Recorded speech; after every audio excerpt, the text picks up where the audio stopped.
மினசான் டோமோ கனிச்சிவா மின்னா கெங்கி desu ka? Welcome to Tamil கரா நராவோ. இதுல ஜே டிராமா கதை சுருக்கம் பகுதியை பார்த்துட்டு இருக்கோம்.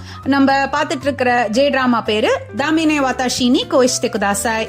சோ வாங்க எபிசோட் 3ல என்ன நடக்குதுன்னு பார்ப்போம். 30 years ஆன ஷிபதாக்கு ஃபைனலி ஒரு நல்ல வேலை, ஒரு அதே ஆஃபீஸ்ல ஒரு நல்ல பாய் ஃப்ரெண்டும் கிடைக்கிறாரு. இப்போ அவங்க லைஃப் கொஞ்சம் ஹாப்பியா ஸ்மூத்தா போகுது. ஆனா எப்பவுமே அவங்களோட கைண்ட் ஹார்ட்டட்னஸ் குறுக்க வருது. ஸோ இங்கேயும் அவங்க ஆஃபீஸ்ல நகாஜிமா-சான் அப்படிங்கிற ஒருத்தங்க ரொம்பவே அவங்கள அட்வான்டேஜ் எடுத்துக்கிறாங்க. நான் போன எபிசோட்ஸ்லயே சொல்லியிருக்கேன் இல்லையா. ஸோ இவங்க ஷிபதாவும் அவங்கள புரிஞ்சுக்காம அவங்களோட வேலையெல்லாம் இவங்க பண்ணி ஓவர் டைம் பண்றாங்க. இதை பத்தி அவங்களோட ஆபீஸ்ல இன்னொரு கொலீக் அவங்க அட்வைஸ் பண்றாங்க. ஆனா ஷிபதா கேட்பாங்களா? கேட்கவே மாட்டாங்க.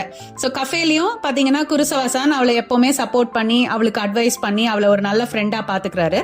அதே சமயம் ஷிபதாவும் நிறைய கஃபேவை இம்ப்ரூவ் பண்றதுக்கு நிறைய ஐடியாஸ் கொடுக்கறா.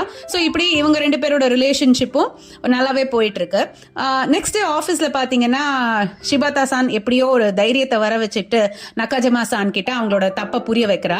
அண்ட் முதல்ல ரொம்ப கோவப்படுற நகாஜிமா-சான் ஆனா அப்புறமா புரிஞ்சுக்கிறா அண்ட் அப்பாலஜைஸ் பண்றா. அண்ட் சோ இவங்களோட ஃப்ரெண்ட்ஷிப்பும் ஒரு நல்ல விதமாவே போயிட்டு இருக்கு.